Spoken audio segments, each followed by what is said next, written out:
भगवान की कृपा हमारे ऊपर है, इसका अनुभव हम कैसे करें? तो आचार्य जन कहते हैं कि संतों की कृपा आपको मिले, संत आपसे प्रेम करें, संत आपका स्मरण करें, संतों के हृदय में आपको स्थान मिल जाए और उन संतों को आप अपने हृदय में धारण करो, यही भगवान की सबसे बड़ी कृपा है। ये भगवान की कृपा का प्रत्यक्ष प्रमाण है और यही भक्ति का परम स्वरूप है। भगवान से बढ़कर भगवान के भक्तों में, संतों में प्रेम करना, ये भगवान की 7वीं भक्ति। भगवान ने जब सबरी मैया को भक्ति का उपदेश किया तो नवधा भक्ति का उपदेश करते हुए भगवान ने सब कुछ बताया। प्रथम भगति संतन कर संगा, दूसरी रति मम कथा प्रसंगा, गुरुपद पंकज सेवा तीसर भगति अमान, चौथी भगति मम गुण गण करई कपट तज गान, मंत्र जाप मम दृढ़ विश्वासा, पंचम भजन सुवेद प्रकाशा, छठ दम शील विरत बहुकर्मा, निरत निरंतर सज्जन धर्मा। यहां तक 6 भक्ति बताई और फिर 7वीं भक्ति भगवान कहते हैं करना तो भगवान की ही भक्ति है, क्योंकि भगवान की भक्ति के बिना तो जीव का कल्याण हो ही नहीं सकता। श्रीधर स्वामी जी महाराज, जो कि भागवत के बहुत बड़े विद्वान हुए, श्रीधर स्वामी जी की भी कथा श्रीमद् भक्तमाल जी में है।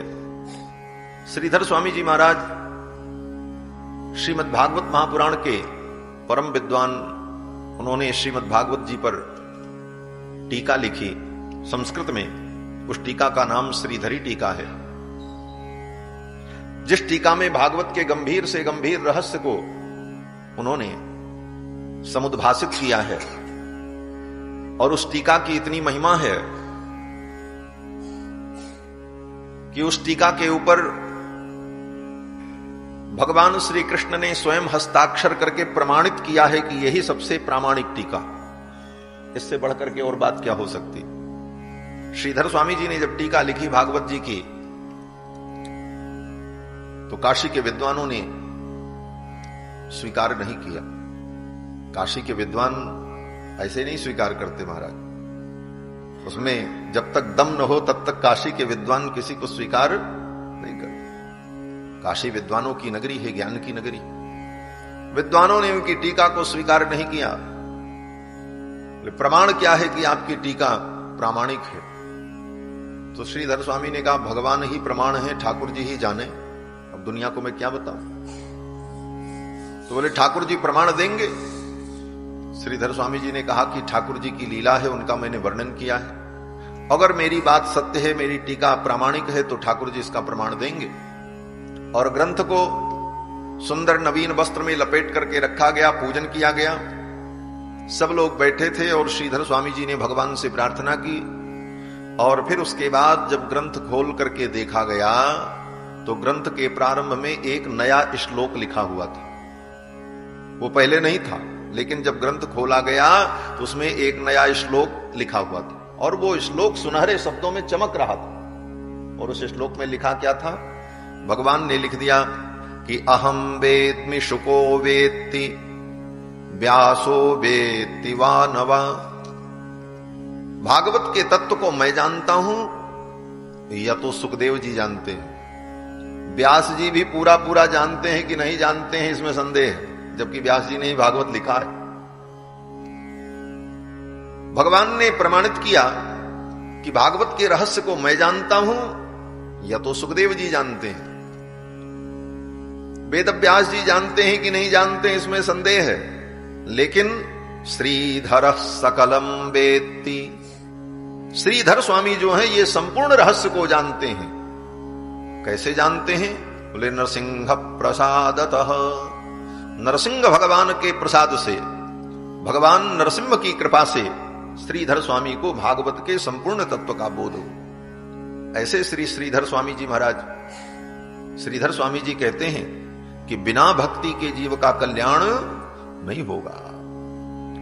श्रीधर स्वामी जी कहते हैं कि तपंतु तापैहि, बड़ी तपस्या कर लो जंगल में जाकर के। प्रतपंतु पर्वतात्, पर्वत पे चढ़ करके कूद जाओ कि मुझे भगवान मिल जाए, कुछ होने वाला नहीं। अटंतु तीर्थानि, सारे तीर्थों में भ्रमण करते रहो।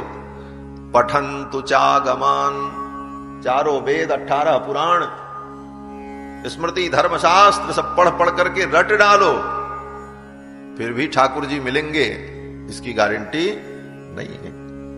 तपंतु तापैहि प्रतपंतु पर्वतात्, अटंतु तीर्थानि पठंतु चागमान, यजंतु यागैहि। श्रीधर स्वामी कहते हैं यजंतु यागैहि, बड़े बड़े यज्ञ कर डालो। अश्वमेध यज्ञ, वाजपेयी यज्ञ, सोम यज्ञ, अत्यग्निष्टोम यज्ञ, उक्त यज्ञ, अनेकानेक बड़े बड़े यज्ञों का जो वर्णन है, उन सारे यज्ञों को आप कर डालो। यजंतु यागैर विबदंतु वादैर, और पढ़ लिख करके बड़े बड़े शास्त्रार्थ कर लो, शास्त्रार्थ में विजय प्राप्त कर लो। लेकिन हरिम बिना नैव मृतिम तरंती, बिना भगवान की कृपा के, बिना ठाकुर जी के चरणों की भक्ति किए संसार सागर से पार नहीं जा सकते। भक्ति किए बिना, ठाकुर के चरणों में प्रेम किए बिना जीव को भवबंध से विमुक्ति नहीं मिल सकती। इस भवबंध से विमुक्ति का यही मूल मंत्र है कि हम भगवान के चरणों की भक्ति करें।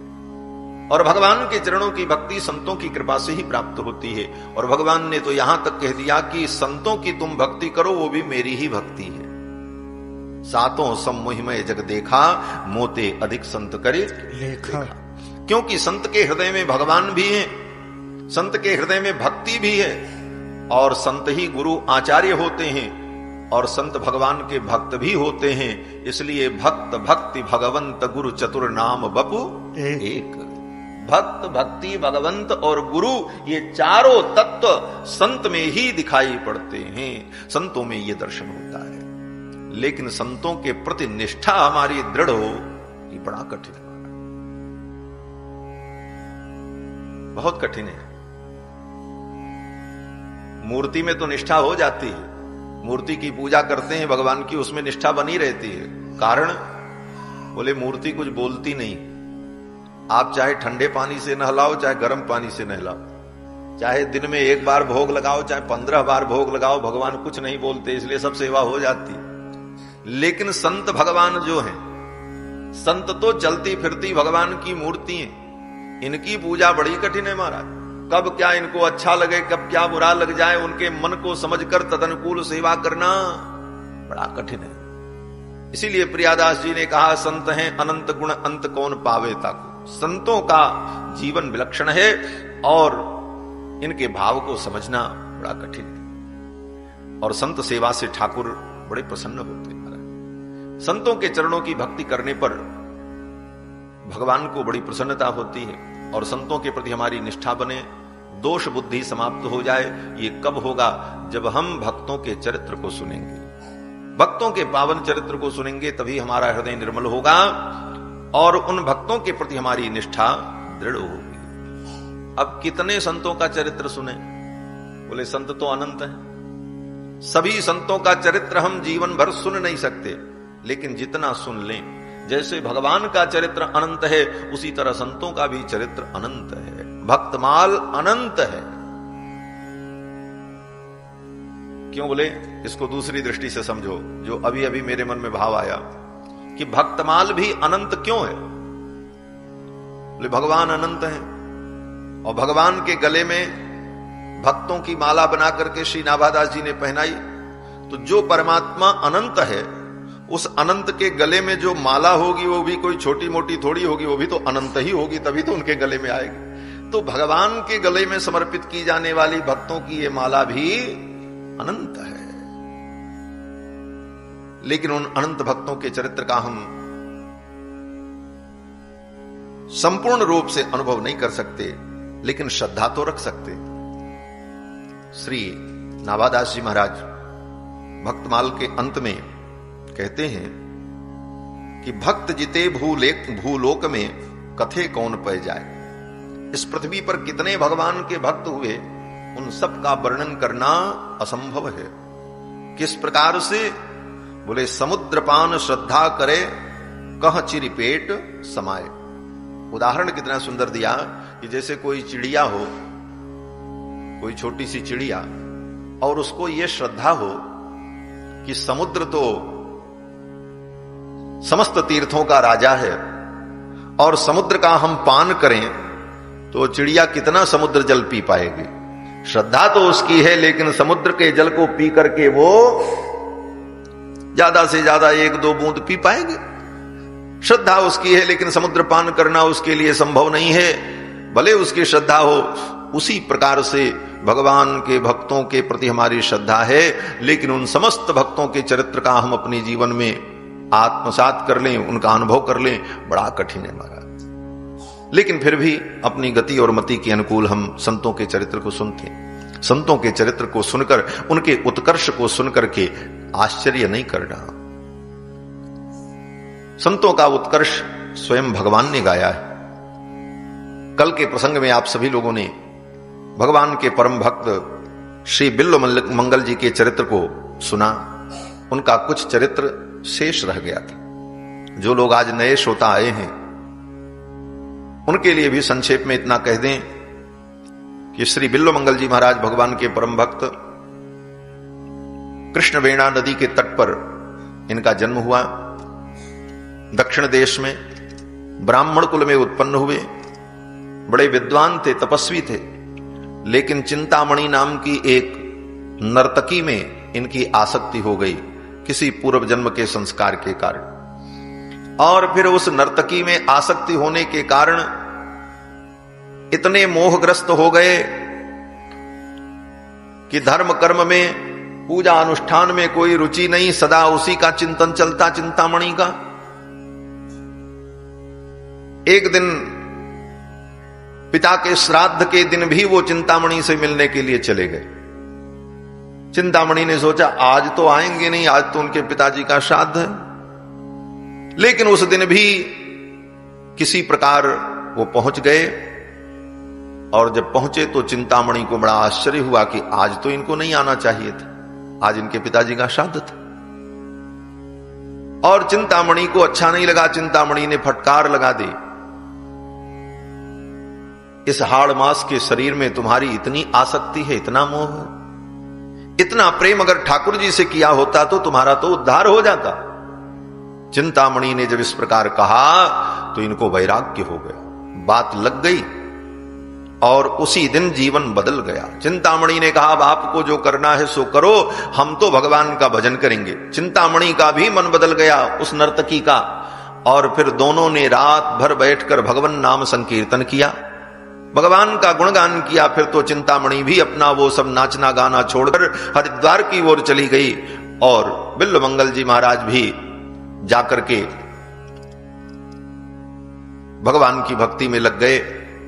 आगे उनके जीवन में अनेक घटनाएं घटित हुई। अब उनके जीवन का जो अंतिम चरित्र है, ऐसे तो बहुत विस्तृत चरित्र है, लेकिन फिर भी एक अद्भुत चरित्र, श्री बिल्व मंगल जी को भगवान का दिव्य दर्शन प्राप्त हुआ। कहां पर? बोले वृंदावन में। वृंदावन में ठाकुर जी इनके हाथ को पकड़कर इनको ले जाकर के एक पेड़ के नीचे बैठा देते हैं और हाथ छुड़ा करके जाने लगे। तो बिल्व मंगल जी ने कहा हाथ छुड़ाए जात हो निबल जान के मोय, मुझे कमजोर समझ करके आप हाथ छुड़ा करके जा रहे हो, हृदय ते जब जाओगे तो सबल बदूंगो। तो अगर हृदय से निकल जाओ तब आपको मैं बलवान समझूं। भगवान प्रसन्न हो गए। इस प्रकार ठाकुर जी ने इनको दिव्य दृष्टि प्रदान कर दी, इनकी आंखें ठीक हो गईं, और फिर उसके बाद इन्होंने भगवान का दर्शन किया। ये घटना जब घटित हुई तो किसी संत के द्वारा चिंतामणि नर्तकी ने सुना कि मुझसे जो प्रेम करते थे बिल्व मंगल जी, उनको वृंदावन में भगवान का दिव्य दर्शन हो गया। ये सुनकर के चिंतामणि को बड़ी प्रसन्नता हुई। चिंतामणि ने सोचा कुछ भी हो, वो मेरे पास आते थे, मुझसे मिलते थे, मेरे स्नेही थे, उनको भगवान का दर्शन हुआ, भगवान की बड़ी कृपा भई। ये सुनकर के चिंतामणि को बड़ी प्रसन्नता भई। चिंतामणि सुनी, चिंतामणि जी को लाल जी का दर्शन हो गया। होए गई निहाल, प्रसन्न हो गई, क्योंकि बिल्वमंगल जी से उसका बड़ा स्नेह था। यही संतों का स्वभाव है कि जो अपने हैं उनका उत्कर्ष देखकर अपने को प्रसन्नता, ईर्ष्या न हो। बहुत से मित्र ऐसे भी होते हैं जो 24 घंटे मित्र बनकर के साथ रहें, लेकिन अपने मित्र का उत्कर्ष उन्हें सहन नहीं होता, भीतर से ईर्ष्या बनती। लेकिन आज बिल्वमंगल जी को भगवान का दर्शन हुआ तो चिंतामणि को बड़ी प्रसन्नता भई। होए गई निहाल, आई नेह ना तो जाने के। पुराने नेह का स्मरण करके चिंतामणि मिलने के लिए आई वृंदावन। चिंतामणि जब आई तो बिल्वमंगल जी ने पहचान लिया, वो नर्तकी थी, वेश्या थी, लेकिन उठ करके उसको प्रणाम किया महाराज बिल्वमंगल जी ने। श्री प्रियादास जी कहते हैं उठी बहुमान कियो, उठ करके बिल्वमंगल जी ने उसका सम्मान किया, बहुमान किया, प्रणाम किया। क्यों प्रणाम किया? कल कथा में मैंने निवेदन किया था कि चिंतामणि की फटकार से ही इनके अंदर भक्ति का प्रादुर्भाव हुआ, वैराग्य हुआ, इसलिए चिंतामणि को अपना गुरु मानने लगे। वो मेरी गुरु है। चिंतामणि की फटकार ने मुझे भगवान के चरणों तक पहुंचा दिया, इसलिए गुरु भाव रखने लगे। और अपने कृष्ण करणामृत ग्रंथ में उन्होंने चिंतामणि को प्रणाम किया है। चिंतामणिर जयति सोमगिरिर गुरुश्च में शिक्षा गुरुश्च भगवान सिख पिच्छ मौली। अपने ग्रंथ में चिंतामणि को गुरु के तुल्य अनुभव करते हुए प्रणाम किया। आज वही चिंतामणि जब सामने आई तो उठ करके प्रणाम किया, चिंतामणि को सम्मान पूर्वक बैठाया। और उसी समय कुछ समय पूर्व ठाकुर जी ने इनको ला करके दूध भात दिया था दोना में पाने के लिए। अपने भोजन की कोई व्यवस्था नहीं करते थे बिल्वमंगल जी, बैठे रहते थे, भगवान का केवल भजन करते थे, चिंतन करते थे, ध्यान करते थे। कहीं से कुछ आ जाए, मिल जाए, वही ग्रहण कर लेते थे। तो इनकी चिंता भगवान को होती थी। जब अपने जीवन निर्वाह की हम चिंता छोड़कर भगवान का चिंतन करते हैं तो भक्त के जीवन निर्वाह की चिंता भगवान को होती है। किस प्रकार से? कहते हैं जिम बालक राखें महतारी। जैसे बच्चे की साज संहार मां करती है, बच्चे को थोड़ी चिंता होती है हम क्या खाएंगे, अभी कुछ देर बाद भूख लगेगी, उसके पहले कुछ भोजन की व्यवस्था करें, ये बच्चा नहीं सोचता, वो तो खेलता रहता मस्ती। अब उसको भूख लगने वाली है, ये मां का चिंतन का विषय होता है। उसी प्रकार जो भक्त भगवान के प्रेम में डूबे रहते हैं, उन भक्तों के भोजनाच्छादन की चिंता भगवान करते हैं। इसीलिए संतों ने कहा कि भोजनाच्छादने चिंता वृथा कुर्वन्ति वैष्णवा। भोजन और आच्छादन की चिंता वैष्णव लोग, भक्त लोग व्यर्थ में करते हैं। क्यों? बोले भगवान पर भरोसा नहीं। जो विश्वंभर परमात्मा उन नास्तिकों को भी भोजन देता है, जो दुनिया में बड़े बड़े नास्तिक हैं, जो भगवान को मानते ही नहीं। नास्तिक का मतलब नास्ति ईश्वर, ईश्वर नहीं है, नास्ति परलोक, परलोक नहीं है। जिसकी ऐसी बुद्धि हो उसको कहते हैं नास्तिक, अर्थात जिसको परमात्मा में परलोक में विश्वास न हो। ऐसे नास्तिक को भी रोटी कौन देता? भगवान ही तो देते। तो जो नास्तिक को भी भोजन दे रहा है, वो अपने भक्तों की उपेक्षा क्यों करेगा? कभी नहीं करेगा। लेकिन विडंबना यह है कि विश्वास नहीं होता, और विश्वास न होने के कारण ही हमारी भक्ति विचलित हो जाती है। भगवान में दृढ़ विश्वास हो तो ठाकुर जी सब करते हैं। भगवान तो गीता में कहते हैं कि अनन्याश्चिन्तयन्तो माम ये जना पर्युपासते। अनन्य होकर के जो मेरा चिंतन करता है, तेषाम नित्याभियुक्तानाम योगक्षेमं वहाम्यहम्। मेरे में जो नित्य मन लगाए रहता है, उसके योग क्षेम की चिंता हम करते हैं। इसका एक उदाहरण देख लो। एक छोटी सी गृहस्थी चलाने के लिए व्यक्ति को कितना सोचना पड़ता है। पत्नी, परिवार, बेटा के पालन पोषण के लिए कहीं नौकरी मिल जाए, कोई कारोबार हमारा चल जाए, इतना रुपया कम से कम महीने में आने लग जाए तो हमारा घर परिवार चल जाएगा, इसकी चिंता सताती रहती है एक गृहस्थ को। आप देखते हैं सब लोग लगभग गृहस्थ ही हैं आए हुए भी, लेकिन वहीं उसके विपरीत आप देख लो बड़े बड़े संतों को, ये बड़े बड़े संत महात्मा, इनका खर्चा कितना है, एक परिवार आपको पालना है और इनके पीछे कितने परिवार पलते हैं, कितनी गाय, कितने संत, कितने महात्मा, कितने अतिथि, कितने कार्यकर्ता, नौकर चाकर, सेवक, सबका भरण पोषण इन्हीं के द्वारा होता है। लेकिन इनको चिंता नहीं रहती कल कहां से आएगा, और आता है भगवान दे, क्योंकि विश्वास है इसलिए इतना बड़ा कार्य चलता है। न कहीं कोई निश्चित आय का साधन, न निश्चित कोई वृत्ति, न कोई उपाय, फिर भी भरोसा इतना है ठाकुर पर, जिसने आज दिया है वो कल भी देगा, और वो देता है। विश्वास तो बंधुओं, इस प्रकार ठाकुर में विश्वास हो तो ठाकुर जी सब करते हैं अपने भक्तों के। हमारे अयोध्या में गोलाघाट के पूज्य महाराज श्री, जिन्होंने सदगुरु सदन की स्थापना की, बड़े सिद्ध कोटि के महात्मा, रसिक परंपरा के थे, श्री किशोरी जी में उनका इतना विश्वास कि कभी अपने भोजन आच्छादन की चिंता नहीं करते, और भरोसा उनको भगवान पर, और यही पद गाते थे, भोजन सियजु को भेजो पई हो, रूखो सूखो खरो निकारो बड़ो प्रेम ते पई हो, भोजन सियजु को भेजो पई हो। किशोरी जी भेजेंगी तो उन्हीं क्या दिया हुआ हम पाएंगे, और किशोरी जी उनको देती थी, उनका निर्वाह होता। ये विश्वास था। एक नहीं कितने ऐसे संत हुए जिनके जीवन में ऐसा विश्वास प्रकट हुआ और ठाकुर ने उनके ऊपर कृपा की। यही अयोध्या में,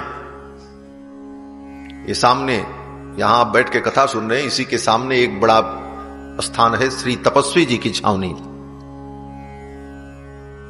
तपस्वी जी की छावनी, उसके संस्थापक पूज्य महाराज श्री रामदास जी महाराज, पंजाबी बाबा, पंजाब का शरीर था उनका, बड़े सिद्ध कोटि के महात्मा थे। अयोध्या में आए उस जमाने में, आज से लगभग 150-200 वर्ष पूर्व की घटना।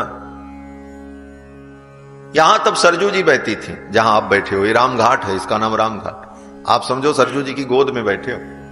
महाराज श्री सुना रहे थे ना कि महाराज श्री के बचपन में भी एक स्रोत यहां बहता था और उसमें लोग स्नान करने जाते थे सोती में। ये तो बाईपास 4 लाइन तो बाद में बना, पाट करके तो सरजू जी उधर चली गई, नहीं तो यहां सरजू जी का प्रवाह था। तो इसका नाम राम घाट, यही राम घाट सरजू के तट पर आए और महाराज रामदास जी भजन करने लगे, भगवान का भजन करते। भोजन की चिंता नहीं, एक फूस की झोपड़ी डाल करके बैठ गए, भोजन कहां से मिलेगा इसकी चिंता नहीं, भजन में लगे रहते। और उनके भोजन की चिंता भगवान को हुई, और भगवान ने हनुमान जी को आदेश दिया हनुमानगढ़ी में कि हमारा भक्त रामदास तपस्वी भजन कर रहा है, उसके भोजन की व्यवस्था करो। तो हनुमान जी ने हनुमानगढ़ी में किसी संत को स्वप्न में आदेश दिया कि वो महात्मा हमारा भजन करता, उसे रोज भोजन पहुंचाया करो। तो हनुमानगढ़ी से रोज भोजन वहां आवे और महात्मा भोजन कर लें, और महात्मा भोजन करके फिर भजन करें। ठाकुर जी को चिंता हुई, और वहीं कुटी में रहते, जो कुछ भी आ जाए मिल जाए, कोई भगत जगत आ जाए दे जाएं, तो संतों की सेवा में लगा देते, और पूरा जीवन यहीं सरजू जी के तट पर उन्होंने भजन किया। और रोज हनुमान जी ने उनको आदेश दिया कि भजन करो, भोजन हम पहुंचा देंगे, हनुमानगढ़ी से जाएगा, और आप एक काम करना, सरयू स्नान के बाद राम जन्मभूमि का दर्शन, राम जन्मभूमि के दर्शन के बाद कनक भवन बिहारी जी का दर्शन, फिर हमारे यहां आकर के दर्शन करके फिर अपनी कुटिया में चले जाना। इतना नित्य नियम उनका था। सरयू स्नान करते और फिर जाकर के राम जन्मभूमि में भगवान का दर्शन करें, और फिर वहां से कनक भवन बिहारी जी का, और फिर हनुमान जी का दर्शन करके कुटिया में आकर के भजन। ये नित्य नियम उनका था। वृद्धावस्था आ गई, जीवन भर ये नियम चलता रहा। ठाकुर जी की कृपा कैसे होती है देखो। एक उनके शालिग्राम जी थे इतने बड़े, उन्हीं शालिग्राम जी को रोज नहलावे धुलावे पूजा करें। त्यागी महात्मा के भगवान भी त्यागी ही होते हैं महाराज। जो रसिक महात्मा होते हैं ठाकुर को खूब सजाते हैं, सहलाते हैं, उनका श्रृंगार करते हैं। त्यागी महात्मा जैसे अपने फक्कड़, वैसे उनके भगवान भी फक्कड़। हमारे स्वामी जी एक कथा सुनाया करते थे ये कोई त्यागी महात्मा थे, निर्मोचन घाट पर रहते थे, वहीं नदी के किनारे बैठे रहे, भजन करें, जो कुछ मिले पा लेते। और उनके एक लाल जी थे, इतने बड़े लड्डू गोपाल, उनको भी कपड़ा उपड़ा नहीं पहनाते थे, ऐसे कुछ मिल जाए तो लपेट उपेट दें, और न सिंहासन न कोई गद्दी, उसी बालू में उनको बैठाए रहते थे। अब पूजा कर लें, जो कुछ मिले चढ़ा दें, भोग लगा लें, पा लें, और किसी के यहां जाते नहीं थे कुछ मांगने। संतों ने कहा है महाराज कि संत कभी मांगते नहीं, जो मांगे सो भाण। संतों ने कहा कि जो मांगे वो तो भाण है, भगवान पर भरोसा है, ठाकुर जी कुछ न कुछ उपाय करेंगे। तो त्यागी महात्मा बैठे रहते सरजू जी के किनारे और लाल जी को भोग लगावें, और लाल जी से ही कहें कोई व्यवस्था करो, हम कहां जाएं। एक दिन नहा धो करके सब कुछ करके बैठ गए, दिन के 3 बज गए, लेकिन कोई भगत कुछ लेकर के आया नहीं। तो किसी के ऊपर गुस्सा नहीं, ठाकुर जी के ऊपर गुस्सा हो गए। त्यागी महात्मा थे, बोले अपने तो तू मंदिर में घूम घूम करके भोग लगा लेता, हम क्या खाएं, हम तो यहां पड़े रहे, हमारी कोई व्यवस्था नहीं, तुम्हारा भजन करने से हमको लाभ क्या। तुम तो जाकर के मंदिर में 56 भोग लगाते हो, अंतर्यामी हो, हम क्या करें, हम तो कहीं जाते नहीं, हमारा तो यही नियम है, कहीं से व्यवस्था करो, और नहीं तो आज ठीक नहीं होगा। ऐसा कह करके महात्मा जी फिर मध्याह्न स्नान करने गए। मध्याह्न स्नान करके आए और फिर लाल जी के पास बैठ गए। बोले अभी तक कुछ नहीं आया, भूख लगी। अब ठाकुर जी क्या बोले, वो तो मूर्ति में अर्चा विग्रह के रूप में। अंत में त्यागी महात्मा को गुस्सा आया। महाराज त्यागी महात्मा ने क्या किया, बोले आज हम तुमको उल्टा ही लटकाएंगे, तब भोजन मिलेगा। और अपनी लंगोटी उठाई, महाराज सूखी लंगोटी टंगी थी, उस लंगोटी का एक हिस्सा लाल जी के पांव में बांध दिया, पेड़ में लटका दिया। बोले उल्टा ही लटके रहो। ठाकुर जी को जब उल्टा लटका दिया, फिर तो अपने चले गए नित्य क्रिया करने के लिए। नित्य क्रिया करने के लिए गए, तब तक कोई साधु महात्मा उधर से आए, देखा अरे ये त्यागी बाबा तो बड़ा विचित्र है, भगवान को पेड़ में लटकाया, ठाकुर जी को ले चलें, सेवा हम करेंगे। उसने पेड़ में से ठाकुर जी को धीरे से खोल लिया और अपने उसमें चादर में छिपाया और लेकर के चला। और महात्मा जी उधर नदी के तट पर नित्य क्रिया कर रहे थे। लेकिन ठाकुर जी की लीला देखो, महात्मा जब लेकर के चले तो ठाकुर जी उसके चादर के अंदर से ही बोल पड़े, बाबा ये मुझे लेकर के जा रहा है, मुझे बचा लो। अब तो त्यागी महात्मा अपना स्नान छोड़ करके दौड़े आए। महात्मा तो डर गया, महाराज ये ठाकुर जी बोल पड़े, हाथ से छूट गए, बालू में ठाकुर जी गिर पड़े धब्ब से। त्यागी महात्मा आ गए। अब तो महात्मा डर गया कि ये त्यागी बाबा हमें मारेंगे, हम इनके भगवान को ले जा रहे। त्यागी महात्मा ने कहा, बाबा तू इनके चक्कर में मत पड़, इसने तो हमको परेशान करके रख दिया है, तू भी परेशान होगा, इनको ले जाएगा। मैं तो चाहता हूं ये तेरे साथ चले जाएं, लेकिन ये तो मुझे छोड़ के जाता भी नहीं। ऐसी ऐसी लीलाएं ठाकुर जी इस अयोध्या में संतों के साथ करते थे। विश्वास का परिणाम है, विश्वासम फलदायकम, जैसा विश्वास होगा वैसी लीला होगी। तो तपसी जी की छावनी के पूज्य महाराज जी शालिग्राम जी की सेवा करते थे, उनके इतने बड़े शालिग्राम भगवान। वृद्धावस्था आ गई तो शरीर शिथिल हो गया। शरीर का तो अपना धर्म है, कितना भी इसकी रक्षा करो ये धीरे धीरे क्षीण होता है और एक दिन नष्ट होना तय है। वृद्धावस्था आई, शरीर शिथिल हो गया। अब इतनी यात्रा रोज करने में थकावट हो जाती, सरजू स्नान, फिर राम जन्मभूमि, फिर कनक भवन, फिर हनुमान जी का दर्शन करके आना। तो उनकी स्थिति को देख करके भगवान ने स्वप्न में आदेश किया कि अब राम जन्मभूमि में आकर के मेरा दर्शन करने की जरूरत तुमको नहीं है। महाराज जी ने कहा क्यों? बोले अब हम वहीं आपके पास दर्शन देने आ जाएंगे, क्योंकि आप वृद्ध हो गए हो, अब चल नहीं पाते हो, हम यहीं दर्शन दे देंगे। और ठाकुर जी की ऐसी लीला, महाराज चमत्कार। दूसरे दिन महाराज जी तपसी जी, जिनके नाम पर यह छावनी है श्री तपस्वी जी की छावनी, महाराज जी अपने शालिग्राम भगवान को स्नान करा रहे थे, तब तक वो शालिग्राम जी हाथ से छूट करके गिर पड़े। गिर पड़े तो खुल गए, 2 हो गए महाराज, 2 टुकड़े हो गए। शालिग्राम भगवान अगर 2 टुकड़े हो जाएं तब भी उनमें कोई दोष नहीं होता, 4 टुकड़े हो जाएं तब भी दोष नहीं होता। शालिग्राम महात्म्य में लिखा है कि खंडिता स्फुटिता भिन्ना अग्निदग्धा तथैव च शालग्राम शिला यत्र तत्र दोषो न विद्यते। शालग्राम भगवान की जो शिला है काले रंग की होती है। गांव में देखा होगा, पंडित जी सत्यनारायण कथा सुनाने आते हैं तो शालिग्राम भगवान को लाते हैं। उन शालिग्राम भगवान की बड़ी महिमा है। वो अगर फूट भी जाएं, टूट भी जाएं, फिर भी वो खंडित नहीं माने जाते, वो सदा भगवान है।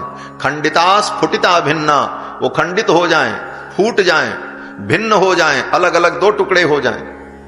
अग्निदग्धा तथैव च, अग्नि में जल जाएं, फिर भी उनके अंदर कोई दोष नहीं होता। शालग्राम शिला यत्र तत्र दोषो न विद्यते। अगर शालिग्राम जी टूट करके दो टुकड़े हो गए तो दो शालिग्राम भगवान हो गए, दोनों की पूजा करो। चार हो गए तो चार हो गए, उनकी पूजा करो। वो सदा भगवान है, नित्य स्वरूप है भगवान का। तो शालिग्राम भगवान जब गिरे तो दो टुकड़े हो गए, और दो ही टुकड़ा नहीं हुआ महाराज, उसके भीतर से एक टुकड़ा और निकल आया, और वो ऐसा अद्भुत टुकड़ा, शालिग्राम पत्थर पाषाण शिला, लेकिन उसके अंदर वो एक ऐसा टुकड़ा निकला जिसकी आकृति प्रकृति लाल जी के समान, लड्डू गोपाल जी ऐसे हाथ में बैठे हुए लिए हुए। शालिग्राम शिला के अंदर लाल जी की मूर्ति का आकार प्रकट हो गया। महाराज जी ने देखा ये तो लड्डू गोपाल जैसी आकृति प्रकट हो गई इसमें।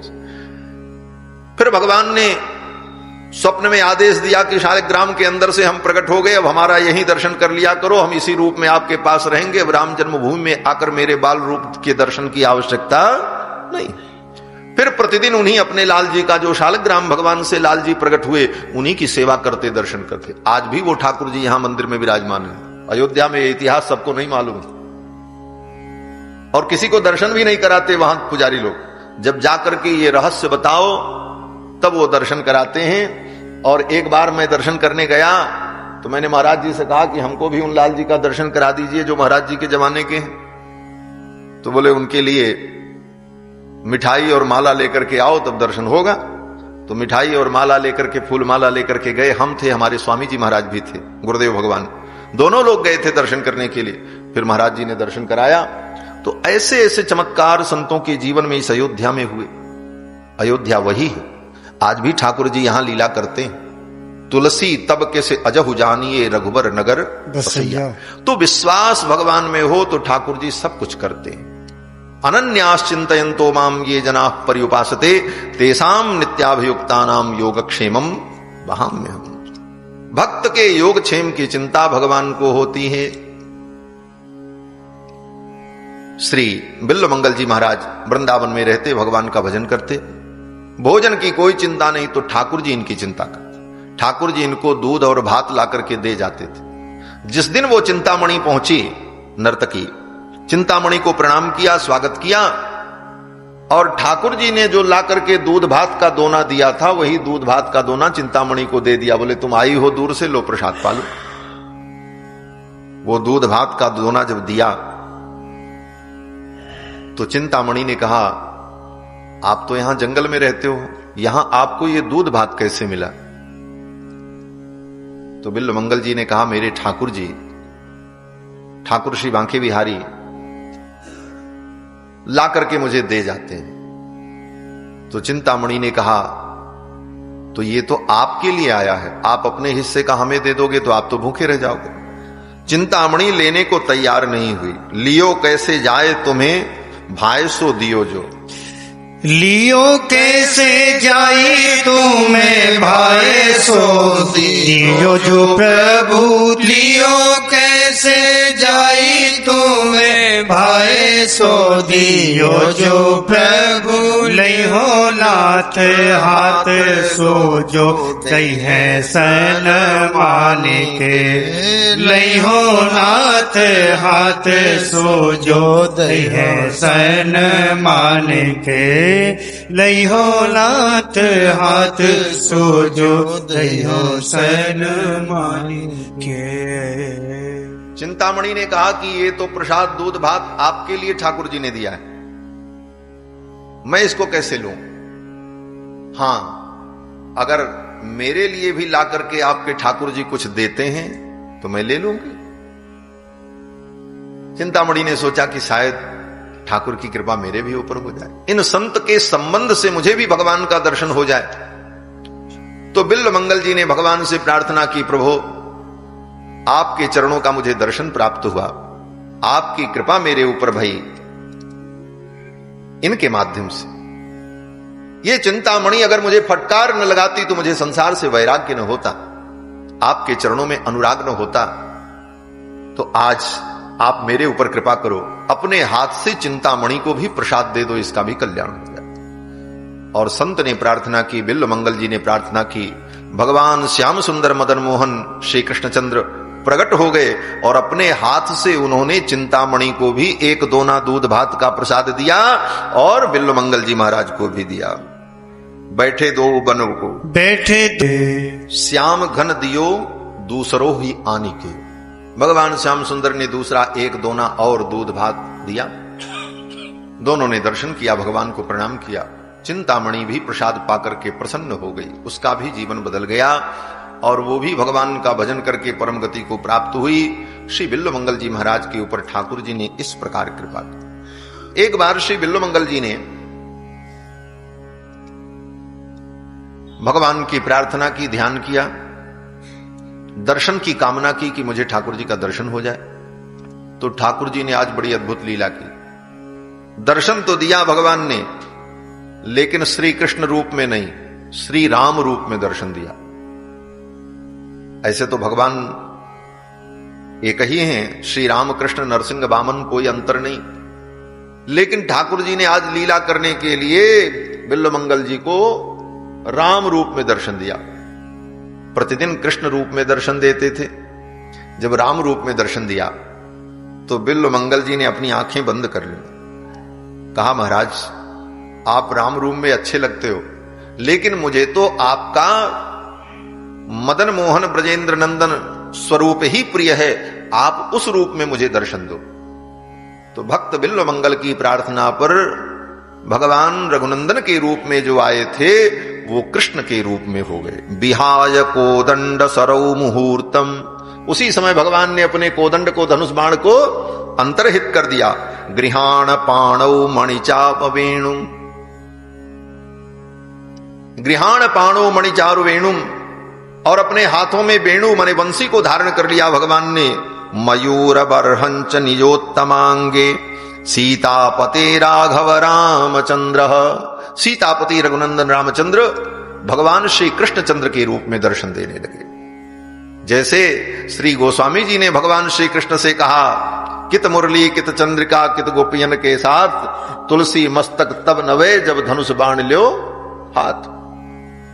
जब आप धनुष बाण धारण करो तब हम आपको प्रणाम करेंगे। तो गोस्वामी तुलसीदास जी के लिए भगवान बांके बिहारी वृंदावनधीश राम के रूप में हो गए। उसी प्रकार से बिल्व मंगल जी के लिए राम के रूप में प्रकट हुए ठाकुर जी कृष्ण रूप में बंशी धारण करके दर्शन दिया। बिल्व मंगल जी ने भगवान को प्रणाम किया।